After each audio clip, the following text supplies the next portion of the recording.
నమస్తే. ఈరోజు మన స్టూడియోలో సుప్రసిద్ధ జ్యోతిషి వాస్తు పండితులు బ్రహ్మశ్రీ డాక్టర్ నాయకంటి మల్లికార్జున శర్మ గారు ఉన్నారు. సో సెప్టెంబర్ మాసంలో సింహరాశి వారి పరిస్థితి ఏ విధంగా ఉండబోతుందో గురుగారిని అడిగి తెలుసుకుందాం. నమస్కారం గురుగారు. నమస్కారం గురుగారు, సెప్టెంబర్లో సింహరాశి వారి పరిస్థితి ఏ విధంగా ఉండబోతుంది? విశేషంగా చంద్రగ్రహణం కూడా ఉంది, దీని తాలూకు ఇంపాక్ట్ కావచ్చు, ఇంకా ఎలాంటి పరిహారాలు చేసుకుంటే బాగుంటుంది? తప్పకుండా. ఓం శ్రీ గురుభ్యో నమః. సింహరాశి వాళ్ళకి సెప్టెంబర్ నెలలో ఏ విధంగా ఉందో తెలుసుకునే ముందు గ్రహ సంచార వీక్షణాన్ని తెలుసుకోవాలి. గ్రహాల యొక్క కలయిక ఏ విధంగా ఉంది, కొన్ని కంజంక్షన్స్ అయినాయి.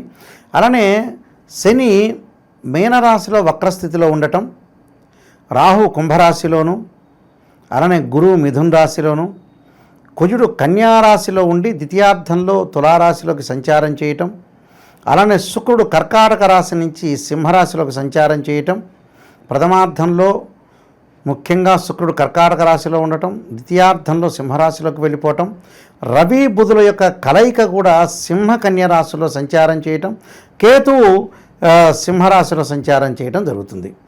అయితే సింహరాశి వాళ్ళకి ఎలా ఉంది అంటే, రాస్యాధిపతి అయిన రవి కొద్దిగా అనుకూలంగా ఉన్నారని చెప్పచ్చు. అంటే మిశ్రమైన ఫలితాన్ని ఇస్తాడు. ఉద్యోగానికి భంగం కలిగే అవకాశం అనేది ఉండదు, కానీ కొన్ని చికాకులు కలిగే అవకాశం అనేది ఒకటి ఉంటుంది. అంటే రవి ఉద్యోగ కారకుడు, అంటే ఉద్యోగానికి సంబంధించిన విషయాల్లో కొద్దిగా అప్రమత్తంగా ఉండటం అనేది చాలా మంచిది. దాని తర్వాత ఆరోగ్యం అనేది కొంత మెరుగుపడే అవకాశం ఒకటి ఉంటుంది. ఎందుకంటే ఇక్కడ ముఖ్యంగా అష్టమ స్థానంలో శని వక్రస్థితిలో ఉన్నాడు. అష్టమ స్థానంలో శని వక్రస్థితిలో ఉంటే కొంత ఆరోగ్యం గతం కంటే మెరుగైన ఫలితాలు వస్తాయని అర్థం. అంటే టోటల్గా ఆరోగ్యపరంగా ఇబ్బందులు అనేవి ఉండవు, ఏం ఆందోళన చెందాల్సిన పని లేదు. రోగం ఉన్న వ్యక్తి మరింత ఆందోళన పడితే మరింత ఎక్కువ అవుతుంది. కాబట్టి రోగం గురించి ఆలోచన చేయాలి. డిసీజ్ గురించి పెద్ద ప్రాబ్లం లేదు. చిన్న వస్తుంటే కొద్దిగా దానికి పరిష్కార మార్గాలు చేసుకుని ముందుకెళ్ళటం మంచిది. అయితే బుధాదిత్యోగం కూడా చాలా మంచిది. రవి బుధుల యొక్క కలయిక కన్యారాశిలో ఉంటే రెండవ స్థానం రవి ఉంటాడు, బుధుడు ఉంటాడు. బుధుడి వల్ల వ్యాపారం బాగా జరుగుతుంది ద్వితీయార్థం అంటే 15వ తారీఖు తర్వాత. అప్పుడు ద్వితీయంలో బుధుడు ఉండటం వల్ల సెప్టెంబర్ 15 తర్వాత ఏదైనా వ్యాపార విస్తరణ కానీ, వ్యాపార పరంగా కానీ, భాగస్వామ్య వ్యాపారం కూడా బాగా కలిసి వచ్చే అవకాశం. పార్ట్నర్షిప్, షేర్ మార్కెట్లు కానీ, అలానే పూజా స్టోర్ వాళ్ళకి కానీ, కంపెనీ వాళ్ళకి, ఎవరికైనా జ్యువెలరీ షాప్ వాళ్ళకి కానీ కొద్దిగా ఆర్థిక పరంగా ఆదాయం అనేది పెరుగుతుంది. అంటే మరింత పెరగదు, కొద్ది వరకు పర్వాలా, అంతే, మనం ఆందోళన చెందాల్సిన పని లేదు. అలాగా డెవలప్మెంట్ అయ్యే అవకాశాలు ఎక్కువగా ఉంటాయి.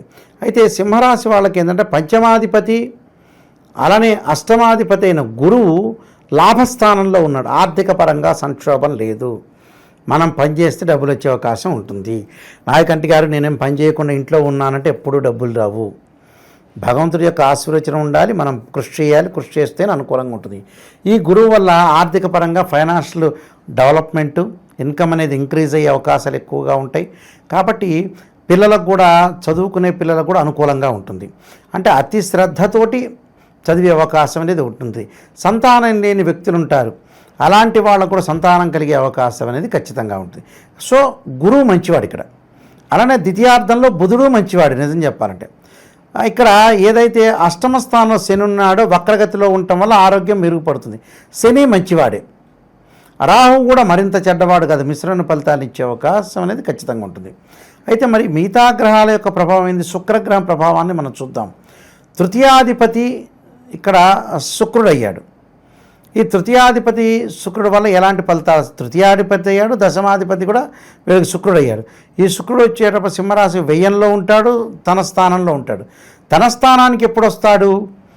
సింహరాశిలో ఎప్పుడు ఉంటాడు? ద్వితీయార్థంలో ఉంటాడు. ద్వితీయార్థంలో శుక్రుడు వస్తే బాగుంటాడు.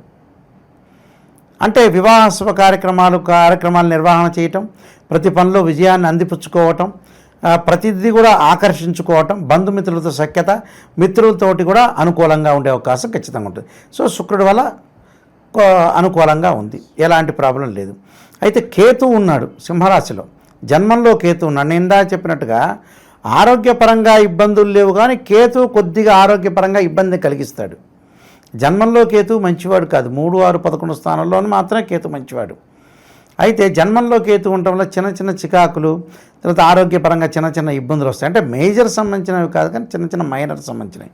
దానికి ఇబ్బంది పడాల్సిన పనేమీ లేదు. అయితే ఈ గ్రహాల యొక్క వీక్షణ అనేది ఎలా ఉంది అంటే మనం ప్రతిదీ కూడా కొంత జాగ్రత్తగా నిర్వహించుకొని ముందుకు వెళ్ళాలి. అయితే ఈ రాశి వాళ్ళందరికీ కూడా ద్వితీయార్థంలో బుధుడు బాగుంటాడు, శని అనుకూలంగా ఉన్నాడు, శని వక్రగతిలో పొందడం వల్ల మంచిదే అది. తర్వాత గురువు బ్రహ్మాండంగా ఉన్నాడు, శుక్రుడు మిశ్రమైన ఫలితాల్లో ఉన్నాడు, కేతువు బాగల. అంటే ఈ గ్రహాలు ఏదైతే బాగలేదో గోచారీత్యా దానికి ప్రత్యేకంగా రెమెడీ చేసుకొని ముందుకు వెళితే మనకు మంచి జరిగే అవకాశం అనేది ఖచ్చితంగా ఉంటుంది. మన చేతుల్లోనే మంచి అనేది చెడు అనేది రెండు ఉంటుంది. ఇప్పుడు ఒక కంప్యూటర్ ఉంటుంది, ఆ కంప్యూటర్ని మనం మంచిగా వాడితే మంచిదే, చెడ్డగా వాడితే చెడ్డదే. డబ్బును మంచిగా వాడితే మంచి చేస్తుంది, డబ్బు మంచి చేస్తుంది, చెడు చేస్తుంది. అక్కినే నాగేశ్వరరావు గారు చెప్పినప్పుడు సినిమా మంచి చేస్తుంది, చెడు చేస్తుంది. అది మనం చూసే దృష్టిని బట్టి ఉంటుంది, మనం చేసుకునే అప్లికేషన్ బట్టి కూడా ఉంటుంది. అందువల్ల టోటల్గా వీళ్ళకి ఏమిటంటే కొన్ని గ్రహాలు అనేవి బాగున్నాయి. ఉద్యోగం, వృత్తి, వ్యాపార రంగాల్లో అనుకూలంగా ఉంది. ఆరోగ్యపరంగా చిన్న చిన్న ఇబ్బందులు మాత్రమే, పెద్దగా ఆలోచన చేయాల్సిన పని లేదు. విద్యార్థులకు అనుకూలమైన కాలం. సింహరాశి వాళ్ళకి ఎక్కువగా బాగుంది.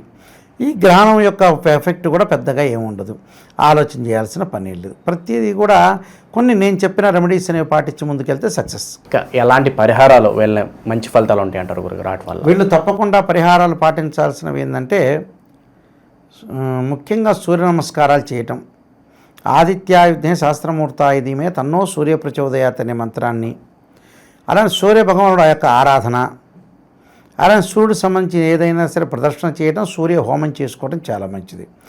దానితో పాటు శుక్రగ్రహం యొక్క ప్రభావం ఇంకా బాగా పెరగాలంటే అమ్మవారి యొక్క ఆరాధన చేయాలి.